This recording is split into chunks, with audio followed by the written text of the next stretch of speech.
Ahora, esta tarde, en las últimas dos presentaciones, vamos a estudiar sobre la fiesta de tabernáculos. Ahora, la fiesta de tabernáculos ocurre antes de la destrucción de los impíos, pero decidí dejar la fiesta de tabernáculos de último porque es el clímax de todo. Así que este es el plan que vamos a trazar hoy y lo que hemos cubierto hasta ahora. Antes de empezar nuevo terreno, queremos orar. Les invito a inclinar sus rostros. Padre Celestial, gracias te damos por el privilegio de encontrarnos en tu santa casa, en tu santo día, con la presencia de los santos ángeles para estudiar tu santo libro. Pedimos, Señor, que tú bendigas nuestro estudio. Ayúdanos a manejar tu palabra con reverencia y con respeto. Te lo pedimos en el nombre de Jesús. Amén. En la Biblia hay ciertos textos problemáticos que describen la destrucción de los impíos.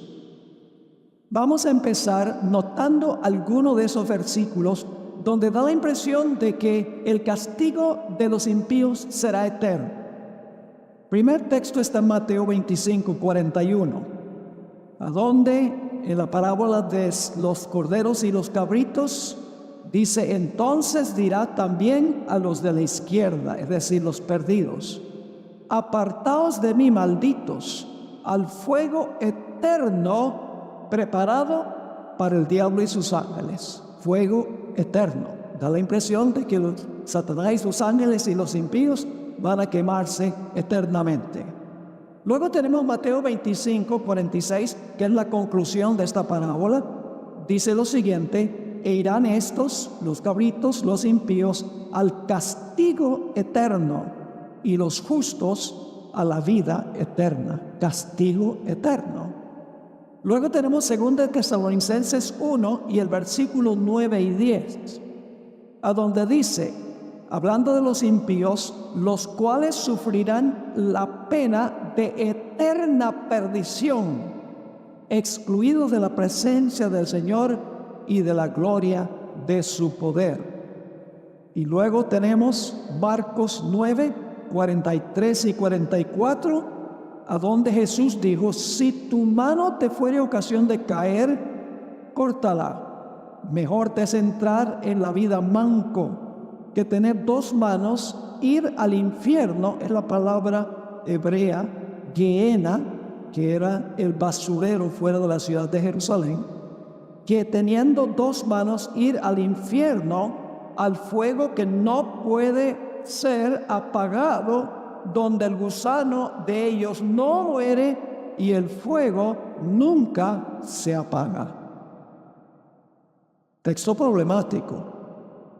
Tenemos que entenderlo y tenemos que poderlo explicar. El mayor problema, el texto que es el mayor problema, es Apocalipsis 20 y el versículo 10, donde dice, hablando de Satanás: y el diablo que los engañaba fue lanzado en el lago de fuego y azufre, donde estaban la bestia y el falso profeta, y serán atormentados día y noche por los siglos de los siglos.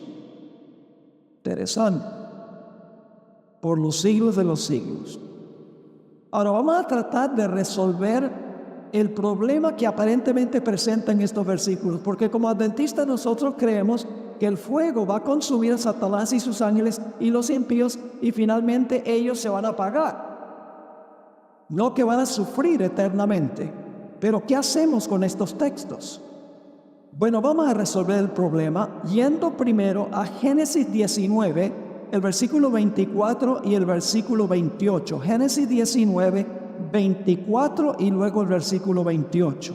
Dice así: entonces Jehová hizo llover sobre Sodoma y sobre Gomorra azufre y fuego de parte de Jehová desde los cielos. Y luego el versículo 28, y Abraham miró hacia Sodoma y Gomorra y hacia toda la tierra de aquella llanura miró, y he aquí que el humo subía de la tierra como el humo de un horno. Así que fuego desciende del cielo y el humo de la destrucción de los impíos asciende al cielo. Fuego desciende, humo asciende. Recuerden eso. Ahora, ¿cómo resolvemos ese problema del fuego eterno? Bueno, vamos a Judas, el versículo 7. Judas, el versículo 7. Y solo mencionamos el versículo porque Judas solo tiene un capítulo. Dice lo siguiente, hablando de Sodoma y Gomorra: como Sodoma y Gomorra y las ciudades vecinas, las cuales de la misma manera que aquellos, habiendo fornicado e ido en pos de vicios contra naturaleza, fueron puestas por ejemplo, sufriendo el castigo ¿de qué? Del fuego eterno. ¿Qué clase de fuego destruyó a Sodoma y Gomorra? Fuego eterno. Ahora, el problema es que la Biblia nos dice que Sodoma y Gomorra fueron reducidas a cenizas. No se están consumiendo ya. Nota lo que dice 2 de Pedro, el capítulo 2 y el versículo 6. 2 de Pedro 2 y el versículo 6. Dice, y si condenó por destrucción a las ciudades de Sodoma y Gomorra, reduciéndolas a ceniza y poniéndolas de ejemplo a los que habían de vivir impíamente. ¿A qué fueron reducidas las ciudades? A cenizas. ¿Han tratado alguna vez de prender cenizas? Es imposible, porque las cenizas son el resultado de todo lo que hay para quemar. Una vez que hay cenizas, ya no se puede quemar más. Así que Sodoma y Gomorra fueron destruidos con fuego eterno, pero fueron reducidas a cenizas, es decir, se apagaron. Entonces tenemos que saber algo en cuanto al fuego. Ahora, ¿qué es el fuego que destruyó a Sodoma y Gomorra? Vamos a Deuteronomio 4 y el versículo 23 y 24. Deuteronomio 4, 23 y 24. Dice allí Dios a Israel: guardaos, no os olvidéis del pacto de Jehová vuestro Dios, que Él estableció con vosotros, y no os hagáis escultura o imagen de ninguna cosa que Jehová tu Dios te ha prohibido. Porque Jehová tu Dios es fuego consumidor, Dios celoso. ¿Qué es Dios? Dios es fuego consumidor. ¿Por cuánto tiempo ha sido Dios fuego consumidor? Para siempre. Entonces el fuego consumidor es Dios y Dios es eterno. El fuego consumidor es eterno. Ahora, vamos a Éxodo 24, 15 al 17. En realidad, Dios no es un montón de llamas de fuego. Es la gloria de Dios, la luz que lo rodea, que es el fuego consumidor para aquellos que viven en pecado. Noten Éxodo 24, 15 al 17, lo que es el fuego de Dios. Dice allí: entonces Moisés subió al monte, y una nube cubrió el monte. Y la gloria de Jehová, recuerden eso, la gloria de Jehová reposó sobre el monte Sinaí. Y la nube lo cubrió por 6 días. Y al 7º día llamó a Moisés del medio del monte. Y la apariencia de la gloria de Jehová era como un fuego abrasador en la cumbre del monte a los ojos de los hijos de Israel. ¿Qué es el fuego? ¿En qué sentido es Dios fuego? El fuego es su ¿qué? Es su gloria.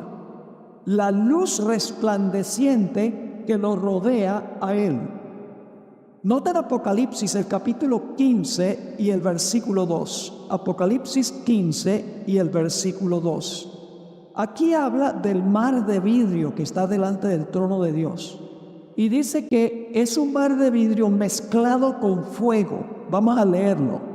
Dice: vi también como un mar de vidrio mezclado con fuego. Y a los que habían alcanzado la victoria sobre la bestia y su imagen y su marca y el número de su nombre, en pie sobre el mar de vidrio con las arpas de Dios. Un mar de vidrio, no es que era de vidrio, sino parecía de vidrio, mezclado con fuego. ¿Cómo entendemos eso? Bueno, el Espíritu de Profecía lo explica claramente. En El Conflicto de los Siglos, página 630, Elena White escribió: delante del trono, sobre el mar de cristal, ese mar de vidrio que parece revuelto con fuego por lo mucho que resplandece con la gloria de Dios. ¿Qué era el fuego mezclado con el mar de vidrio? Era la gloria de Dios, quien estaba sentado sobre el trono por encima de ese mar de vidrio. Ahora vamos a leer qué es lo que destruye a los impíos.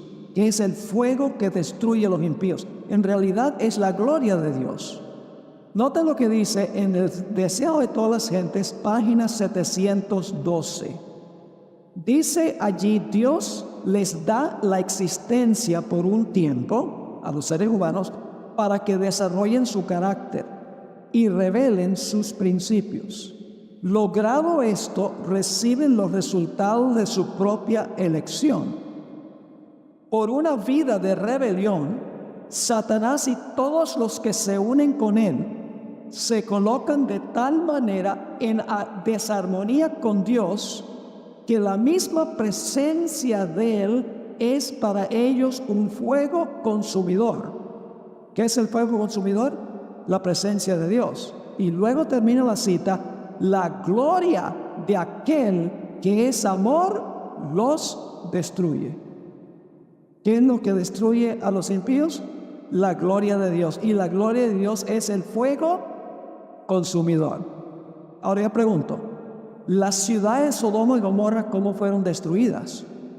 Dios quitó el velo por un momento y reveló su ¿qué? Y reveló su gloria. El fuego consumidor consumió a Sodoma y Gomorra, pero escuchen bien, el fuego es eterno porque es la gloria de Dios, pero lo que consume el fuego no es eterno.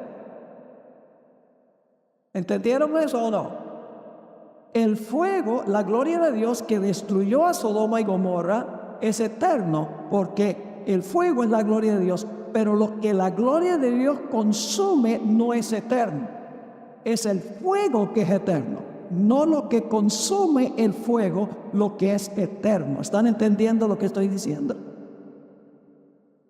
Ahora, ¿qué significa entonces fuego eterno? Sencillamente significa un fuego que es eterno, que produce resultados eternos, y el resultado eterno es que los impíos son reducidos a cenizas. ¿Qué significa castigo eterno? Castigo eterno significa que Dios castiga a los impíos con la muerte y quedan muertos para siempre. No están muriendo y muriendo y muriendo y muriendo y muriendo, no. El castigo eterno es que sufren la muerte y dejan de existir eternamente. El castigo es eterno en sus resultados, no en su proceso. ¿Qué significa destrucción eterna? Sencillamente significa que son destruidos y quedan destruidos ¿por cuánto tiempo? Quedan destruidos para siempre. Estas frases no son difíciles de entender cuando entendemos lo que es el fuego eterno.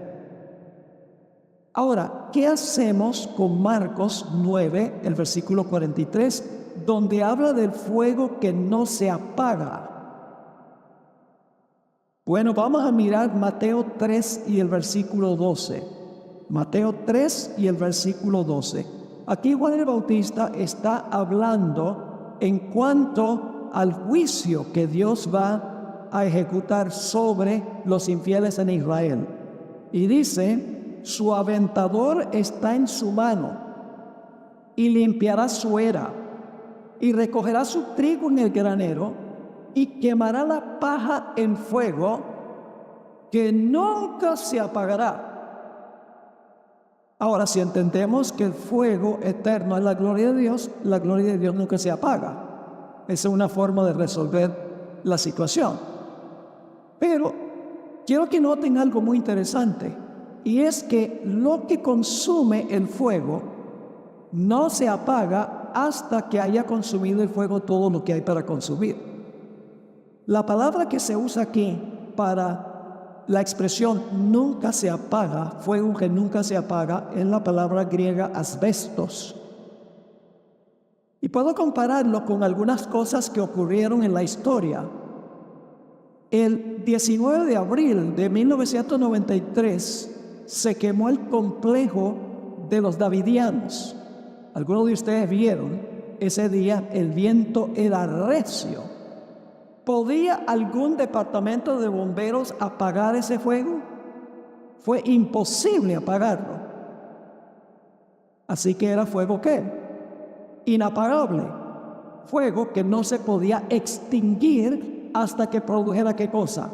Hasta que produjera los resultados que produjo. Dicho sea de paso, esa expresión, fuego que no se puede apagar, sí se apaga, porque en Hebreos 11:34 se apaga en lo que respecta a lo que está consumiendo, porque en Hebreos 11:34 dice que los 3 jóvenes en el horno extinguieron el fuego. Y en Efesios 6:16 dice que debemos tener la fe para apagar los dardos de fuego del maligno. Así que el fuego sí se puede apagar y se apaga cuando termina su obra. ¿Sabe? La hermana White menciona cómo se consumió el sanatorio de Battle Creek, Michigan. Hubo varios incendios alrededor del año 1903 de grandes instituciones de la iglesia adventista. Se quemó la Review and Herald, se quemó el sanatorio. Dios estaba mandando el mensaje de que los adventistas debían esparcirse, no debían concentrarse en Battle Creek. Además de eso, la casa publicadora estaba publicando obras seculares que contradecían las doctrinas de la iglesia adventista. Y por lo tanto, la hermana White dijo, he visto un ángel sobre Battle Creek con su espada de fuego. Es decir, ese incendio fue obra de Dios. Y cuando se estaba consumiendo el sanatorio, el jefe de los bomberos, que era de apellido Weeks, escribió lo siguiente: el agua funciona más como gasolina. Y se quemó hasta el suelo el sanatorio. Además de eso, Eusebio Panfilio escribió sobre 4 personas, mejor dicho, que fueron quemados con fuego insaciable o inextinguible. Se llamaban Cronium, Julián, Epinacus y Alejandro. Fueron consumidos, quemados vivos, y se usa la expresión fuego que no se podía apagar. Es decir, no se puede apagar hasta que haya producido ¿qué cosa? Los resultados de haber sido reducidos hasta cenizas. Ahora, ¿qué va a pasar con los impíos? Vamos a Malaquías 4 y el versículo 1 al 3. Dejamos que la Biblia explique todo. Malaquías 4, 1 al 3 está describiendo el tiempo final cuando serán destruidos los impíos. Dice, porque he aquí viene el día ardiente como un horno, y todos los soberbios y todos los que hacen maldad serán ¿qué cosa? Estopa. Aquel día que vendrá los abrazará, ha dicho Jehová de los ejércitos, y no les dejará ¿qué cosa? Ni raíz ni rama. ¿Cuánto va a dejar el fuego? ¿Cuánto va a quedar después del fuego? Nada. ¿Quién es la raíz de todo mal? Satanás. ¿Y quiénes son las ramas? Sus seguidores. Jesús dijo, yo soy la vid, vosotros los pámpanos. ¿Ve? Jesús es la vid, nosotros somos los pámpanos. El diablo es la raíz y él tiene ramas, que son sus seguidores. Sigue diciendo en el versículo 2, mas a vosotros, ahora viene el otro grupo, mas a vosotros los que teméis mi nombre, nacerá el sol de justicia, y en sus alas traerá salvación. Y saldréis y saltaréis como becerros de la manada. Hollaréis a los malos, ahora fíjense, los cuales serán ¿qué? Los malos se van a quemar para siempre, van a seguir quemándose y quemándose y quemándose. No, son reducidos ¿a qué? A cenizas. Dice, hollaréis a los malos, los cuales serán ceniza bajo las plantas de vuestros pies en el día que yo actúe, ha dicho Jehová de los ejércitos. ¿Y qué diríamos de Apocalipsis 20 y el versículo 9? Hablando de los impíos, Apocalipsis 20 y el versículo 9 dice, y subieron sobre la anchura de la tierra y rodearon el campamento de los santos y la ciudad amada, y de Dios descendió, noten de Dios, ¿qué es lo que destruye a los impíos? La gloria de Dios, ¿verdad? Dice Dios, de Dios descendió fuego del cielo y los que consumió. Esa palabra consumió es muy interesante. En el griego la palabra comer es la palabra esthio, pero la palabra que se usa aquí es la palabra kata esthio. Se intensifica la palabra.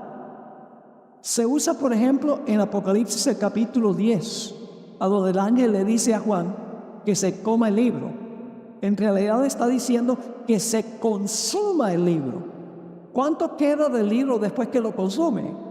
Cuando usted se come, por ejemplo, un plato de comida, ¿cuánto de la comida queda? Nada. Es decir, la palabra aquí es que los impíos son, ¿qué cosa? Consumidos y dejan de existir. Una mejor traducción sería, serán devorados. Las versiones en inglés dicen devoured. Es la misma palabra también que se usa en Apocalipsis 12:4, donde dice que el dragón quería devorar al niño cuando naciera. ¿Qué significa eso? Que quería devorar al niño. ¿Lo quería qué? Lo quería matar, exactamente. Así que la palabra kata esthio es una intensificación de la palabra comer. No es solamente comer, sino es ¿qué cosa? Devorar. Como cuando hay un buen plato de comida y tenemos un hambre, no comemos, devoramos. ¿Y el plato queda qué? El plato queda vacío. Noten lo que dice Apocalipsis 21:8. Apocalipsis 21 y el versículo 8. Dice, pero los cobardes e incrédulos, los abominables y homicidas, los fornicarios y hechiceros, los idólatras y todos los mentirosos, tendrán su parte en el lago que arde con fuego y azufre, lo mismo que destruyó Sodoma y Gomorra, dicho sea de paso, que es la muerte que es la muerte segunda. Vamos a analizar un poquito esa muerte segunda. Todos nosotros, los que estamos aquí, nacimos a este mundo y estamos viviendo lo que podríamos llamar nuestra primera vida. ¿Correcto? Ahora, si una persona, hablemos de una persona que no ha aceptado a Cristo Jesús, si una persona vive su primera vida y cuando muere, muere fuera de Cristo, su primera muerte, ¿correcto? Pero yo pregunto, ¿esa persona va a resucitar en el futuro? ¿Sí o no? Claro que va a resucitar. ¿Cuándo va a resucitar? Después de los 1000 años. Y entonces después que se juzga a esa persona, la persona va a sufrir ¿qué cosa? Va a morir otra vez. ¿Cuál muerte es esa? La muerte segunda. En la Biblia, la muerte segunda siempre viene después de los 1000 años. Porque esta gente nació, vivió su primera vida, murió fuera de Cristo Jesús, resucitan después del milenio y luego sufren la muerte ¿qué? Segunda, de la cual no hay resurrección. Ahora aquí viene un punto que tal vez sorprenda a algunos. ¿Saben quiénes van a vivir en la presencia del fuego eterno? Los justos. Los impíos no pueden vivir en la presencia del fuego de Dios, que es su gloria. No pueden, pero los justos son los que van a vivir en medio de las llamas de fuego. Las iglesias no adventistas dicen que los impíos van a estar en el fuego y se van a quemar y van a estar sufriendo y van a estar gritando por la eternidad. Pero la Biblia enseña que ellos se van a extinguir, ya lo hemos visto. Pero los justos, que tienen un carácter que ha sido limpiado, purificado, van a poder vivir en la presencia de un Dios santo, quien es fuego consumidor, cuya gloria es un fuego consumidor y el fuego no los va a consumir. Noten Isaías 33 y el versículo 14 y 15. Isaías 33 y el versículo 14 y el versículo 15. Dice, los pecadores se asombraron ¿dónde? Se asombraron en Sión. Espanto sobrecogió a los hipócritas. Y luego hace la pregunta, ¿quién de nosotros morará con el fuego consumidor? ¿Quién de nosotros habitará con las llamas eternas? Ahora fíjense la respuesta. El que camina en justicia y habla lo recto, el que aborrece la ganancia de violencias, el que sacude sus manos para no recibir cohecho, el que tapa sus oídos para no oír propuestas sanguinarias, el que cierra sus ojos para no ver cosa mala. ¿Quiénes son los que van a habitar en la presencia del fuego consumidor y de las llamas eternas? No son los impíos, sino ¿quiénes? Los justos. Del mundo religioso lo tiene al revés. Dios no va a torturar a los impíos por toda la eternidad, hermanos y hermanas, porque cada uno será castigado conforme a sus obras.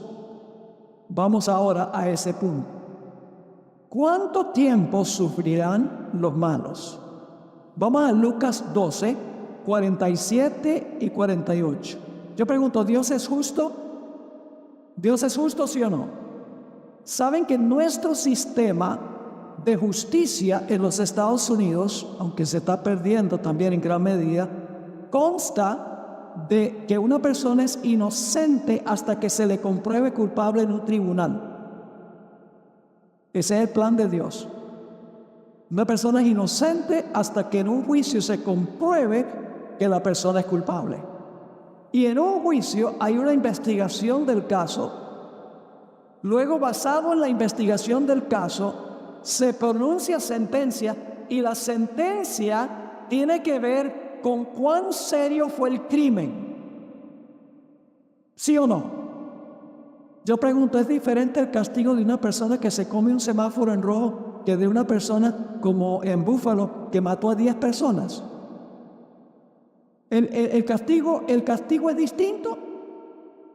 ¿O es que el juez dice, el que se comió el semáforo y el que mató a esas 10 personas, los dos a la silla eléctrica? No, porque el castigo es, la severidad del castigo es conforme a ¿qué? Conforme al delito. Dios obra así. Ese es el plan de Dios.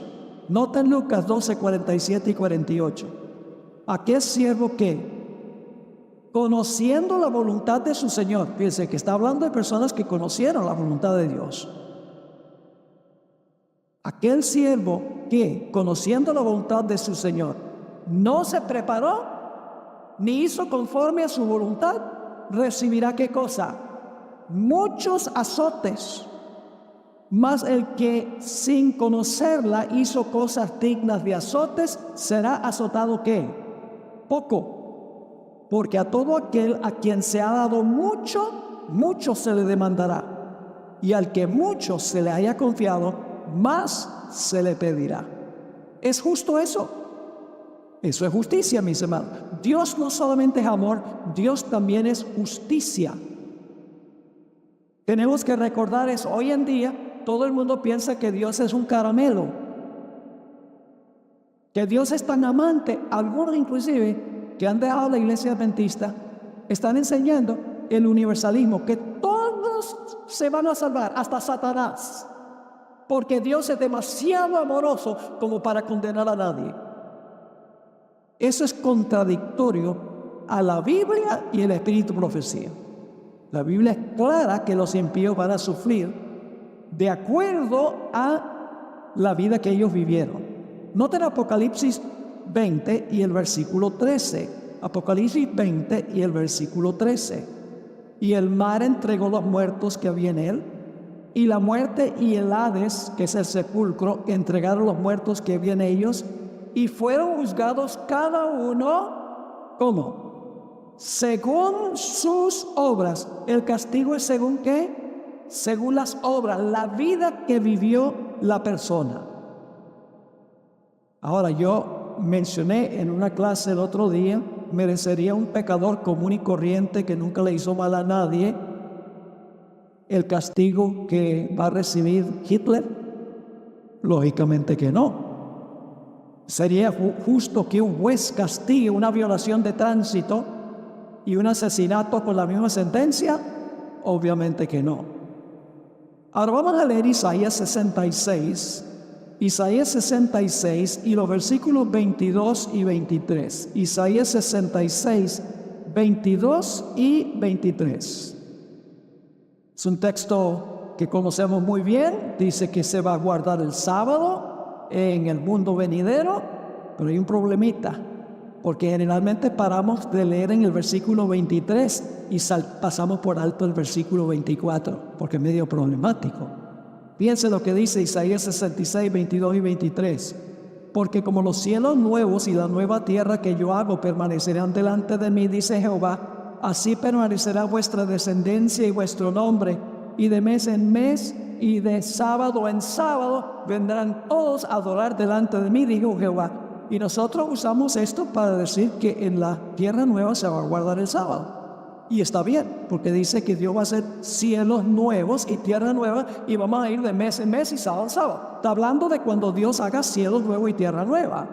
Pero luego el siguiente versículo dice, y saldrán, los que están en la ciudad, saldrán y verán los cadáveres de los hombres que se rebelaron contra mí, porque su gusano nunca morirá, ni su fuego se apagará, y serán abominables a todo hombre. Entonces la impresión que recibimos es que los justos van a estar dentro de la ciudad, la Nueva Jerusalén, y de mes en mes y de sábado en sábado van a ir a adorar a Dios, mientras que afuera de la ciudad están los impíos, los cadáveres de los impíos quemándose.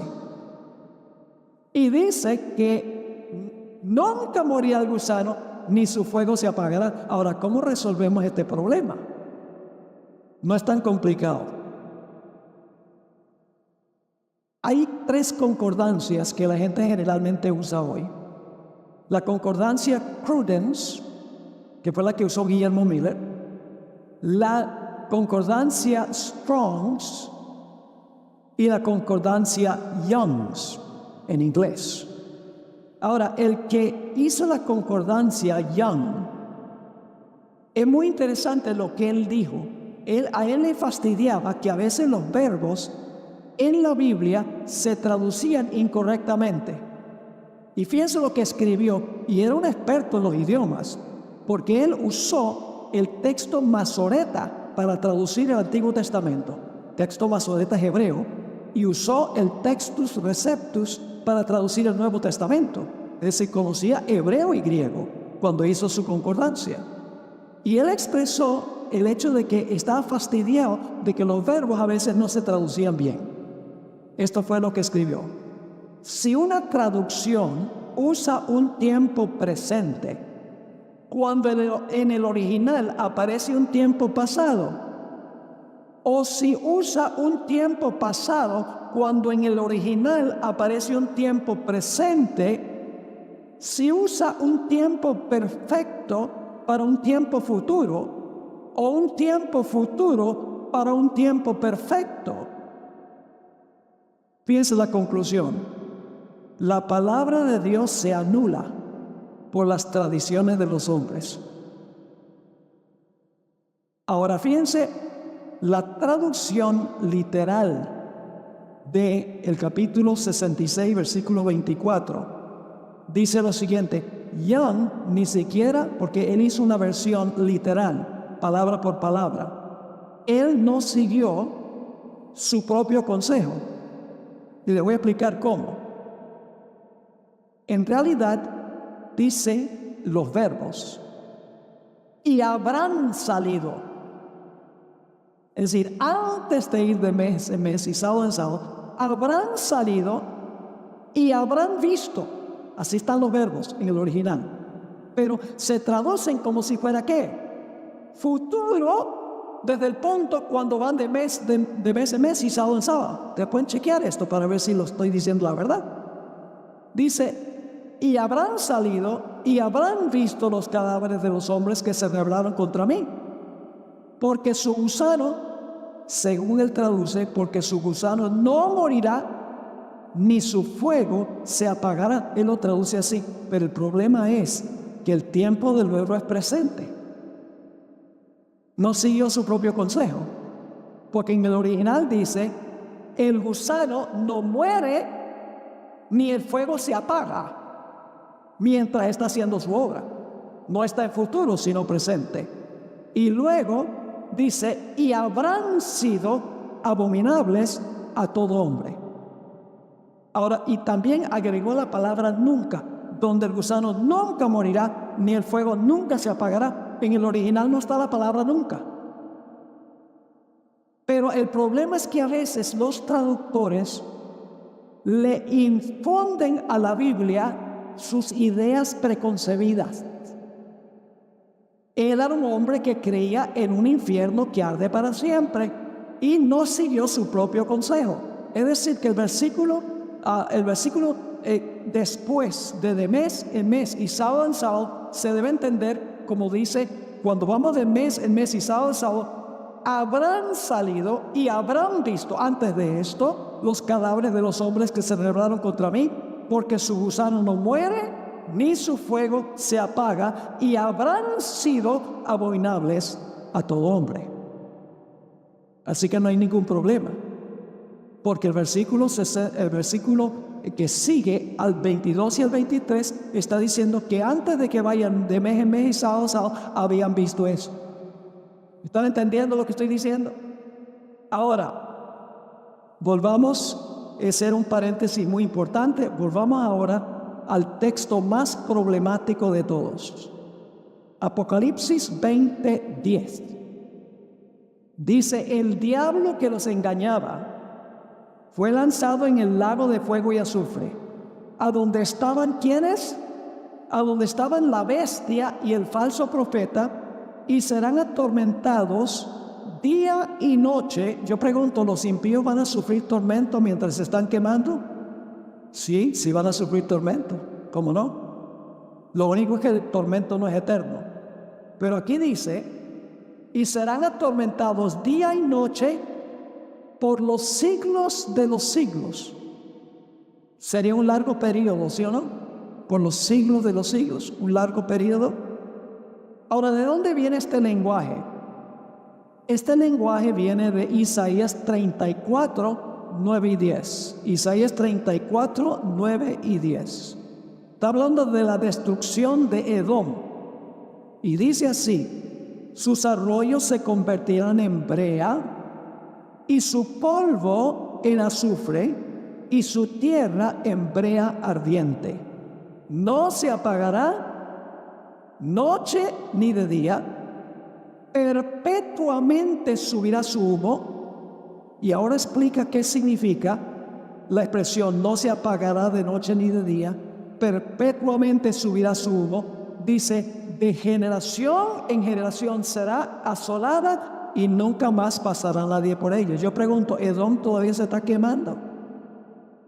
Todavía está ardiendo allá. Es a donde está Jordania hoy en día, donde está Petra.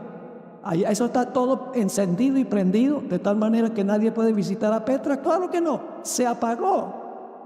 Sencillamente la expresión no se apagará de noche ni de día, perpetuamente subirá su humo. Luego explica qué significa, de generación en generación será asolada, nunca jamás pasará alguien como, pasará alguien por ella. Ahora permítanme explicarles este asunto muy interesante. La expresión por los siglos de los siglos viene de una palabra griega que es aion. Se repite 2 veces, es decir, es un aion intensificado. Ahora, hay un par de citas, 3 citas aquí en el material que no voy a leer por la premura del tiempo, pero los expertos en el idioma hebreo y griego, en la palabra en hebreo es olam y la palabra griega es aion, la palabra equivalente. Los expertos en el idioma hebreo y griego dicen que la palabra aion no necesariamente significa algo sin fin. Y ustedes pueden leer estas citas que tenemos aquí. Tal vez voy a leer esto, la última cita, que es del diccionario teológico de Kittel, uno de los más famosos. Dice, en las fórmulas plurales de aion, que es la palabra que aparece allí, el significado de aion se fusiona con el de un periodo largo, pero ¿qué? Es decir, la palabra aión representa un periodo largo, pero ¿qué? Limitado.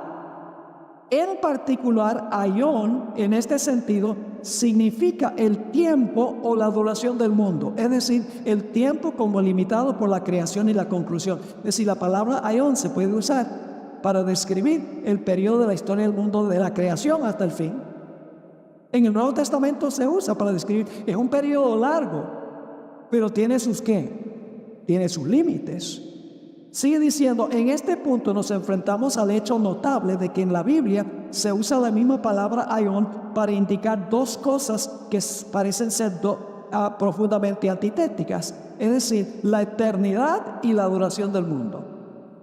Este doble sentido que comparte con el olam hebreo remite a un concepto de eternidad en el que la eternidad se identifica con la duración del mundo.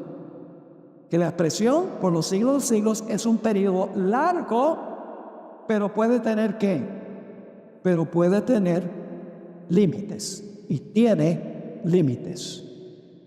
Ahora, ¿cómo sabemos que Satanás no va a arder para siempre y siempre y siempre y siempre va a arder para siempre, nunca se va a apagar? ¿Cómo sabemos eso? Que Satanás y los impíos no van a estar quemándose para siempre. Vamos a ver si es verdad. El análisis que hicimos de la palabra aión, vamos a ver si es correcta, mirando dos textos. Vamos a Ezequiel 28 y el versículo 18 y 19, que está hablando del final de Satanás. Ezequiel 28, 18 y 19. Dice allí, hablándole Dios a este personaje, con la multitud de tus maldades y con la iniquidad de tus contrataciones profanaste tu santuario. Yo pues saqué fuego de en medio de ti, el cual te consumió. ¿Y te puse en qué? ¿A qué va a ser reducido Satanás? A ceniza. Y te puse en cenizas sobre la tierra a los ojos de todos los que te miran. Todos los que te conocieron de entre los pueblos se maravillarán sobre ti. Y ahora escuche bien. Espanto serás y para siempre dejarás de ser. ¿Satanás va a existir en el fuego para siempre? No, porque va a dejar de ser. ¿Va a quemarse para siempre? No, porque es reducido a ¿qué? A cenizas. Y vuelvo a leer Malaquías 4, 1 al 3. Malaquías 4, 1 al 3. Porque aquí viene el día ardiente como un horno, y todos los soberbios y todos los que hacen maldad serán estopa. Aquel día que vendrá los abrazará, ha dicho Jehová de los ejércitos, y no les dejará ni raíz ni rama. ¿Cuánto va a quedar de la raíz? Nada. ¿Cuánto va a quedar de las ramas? Nada. Mas a vosotros, ahora viene el grupo de los fieles, mas a vosotros los que teméis mi nombre, nacerá el sol de justicia, y en sus alas traerá salvación, y saldréis y saltaréis como becerros de la manada. Y luego dice, hollaréis a los malos, los cuales serán ¿qué? ¿Los impíos se van a arder para siempre? ¿Van a quemarse para siempre? No, porque dice, los cuales serán ceniza bajo las plantas de vuestros pies en el día en que yo actúe, ha dicho Jehová. Ahora hablemos de la longitud del castigo de los impíos. ¿Será que va a variar la longitud del castigo de los impíos? Fíjense un par de citas extraordinarias del Espíritu de Profecía. Primeros escritos, página 290. La sierva de Dios escribió, después vi tronos, en los cuales estaban sentados Jesús y los redimidos. Esto es el cielo durante los 1000 años. Los santos reinaban como reyes y sacerdotes de Dios. Eso viene de Apocalipsis 20. En unión con los suyos juzgaba Cristo a los impíos muertos, comparando sus acciones con el libro del estatuto, la palabra de Dios, y fallando cada caso según lo hecho en el cuerpo. ¿Hay algún texto bíblico que dice eso? En 1 Corintios 6, 1 al 3 dice que los santos juzgarán ¿a quién? Al mundo. Y dice que los santos juzgarán a los ángeles. Esto es bíblico lo que ella está diciendo. Eso pasa durante el milenio. Luego dice, después sentenciaban a los impíos al castigo que debían sufrir de acuerdo con sus obras. ¿El castigo es conforme a qué? Conforme a sus obras. Y quedaba escrita frente a sus nombres en el libro de la muerte.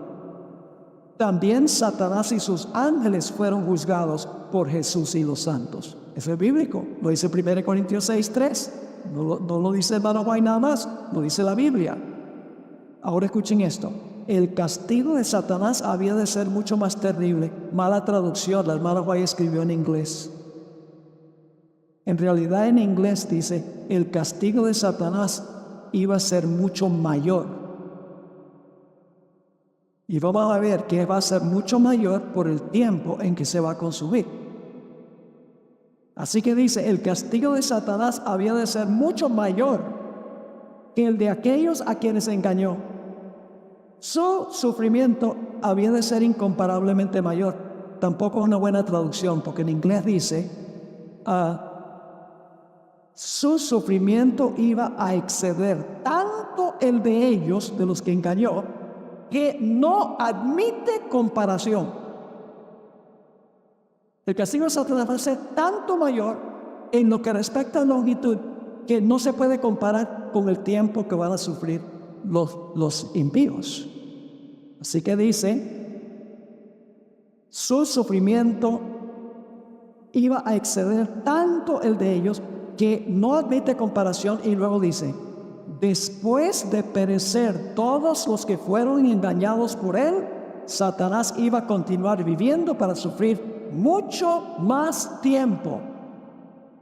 ¿En qué sentido es mayor el castigo de Satanás? ¿Tiene que ver con la intensidad del sufrimiento o con la longitud? Con la longitud, según el contexto. Y usted dice, ¿pero por qué? Ya le voy a explicar por qué. En otra cita, en Primeros Escritos, página 294, encontramos esta cita. Vi que unos quedaban pronto aniquilados, mientras que otros sufrían por más tiempo. No todos van a sufrir la misma cantidad de tiempo. A cada cual, ahora viene la explicación de por qué. A cada cual se le castigaba según las obras que habían hecho con su cuerpo. Algunos de los impíos tardaban muchos días en consumirse por sus pecados. Y aunque una parte de su cuerpo estaba ya consumida, el resto conservaba plena sensibilidad para el sufrimiento. Dijo el ángel, el gusano de la vida no morirá, ni su fuego se apagará, mientras haya alguna partícula que consumir. Y luego dice, Satanás y sus ángeles sufrieron largo tiempo.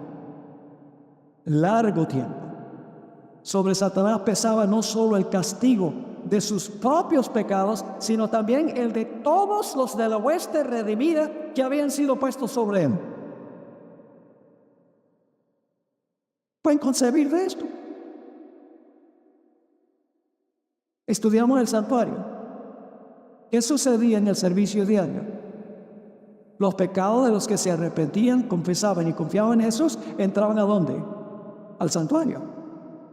¿Qué pasaba al final del día de expiación? Todos esos pecados fueron colocados sobre la cabeza del que era responsable por el pecado. Ahora yo le digo, si algunos impíos van a sufrir muchos días por sus propios pecados, ¿cuánto tiempo va a sufrir Satanás asumiendo el castigo por todos los justos? Mucho tiempo. Si hubiera tiempo, le hablaría un poco más sobre el milenio. Después del milenio, el tiempo va a ser mucho más largo de lo que nosotros pensamos. Sigue diciendo la cita, Satanás y sus ángeles sufrieron largo tiempo. Sobre Satanás pesaba no solo el castigo de sus propios pecados, sino también el de todos los de la hueste redimida que habían sido puestos sobre él. Y eso no es todo. Además, debía sufrir por la ruina de las almas a quienes engañara. Después vi que Satanás y toda la hueste de los impíos estaban consumidos y satisfecha la justicia de Dios. Es un asunto de justicia, hermano. Ay, ¿cómo Dios puede hacer eso? Peor lo que creen las iglesias protestantes, que no va a castigarlos según sus obras, sino que los va a castigar quemándolos eternamente. Por lo menos este sistema es justo, conforme a sus obras. Pero decir que se van a quemar para siempre por haber pecado 80 años, Eso sí sería injusticia. Así que dice, después vi que Satanás y toda la hueste de los impíos estaban consumidos y satisfecha la justicia de Dios. La cohorte angélica y los santos redimidos exclamaron en alta voz, amén. Dijo el ángel, Satanás es la raíz y sus hijos son las ramas. Ya están consumidos raíz y ramas, han muerto de una muerte eterna, nunca resucitarán y Dios tendrá un universo limpio. Gloria a Dios. No cuestionemos a Dios. ¿Cómo Dios puede hacer eso? Cada rato vimos, ¿cómo Dios puede hacer eso? ¿Y por qué Dios permite eso? ¿Y por qué Dios hace lo otro?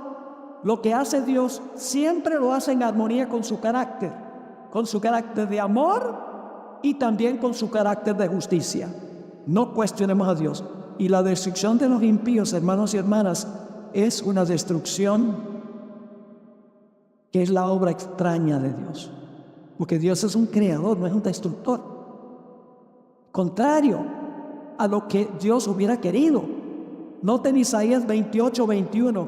Dice, porque Jehová se levantará como en el monte Perasim, como el valle de Gabaón se enojará para hacer su obra, su extraña obra, y para hacer su operación, su extraña operación.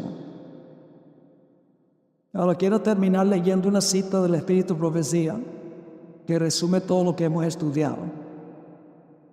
Se encuentra en el Deseo Adolescente, página 82. Para el pecado, donde quiera que se encuentre, nuestro Dios es fuego consumidor. Para el pecado, ¿Dios es qué? Un fuego consumidor.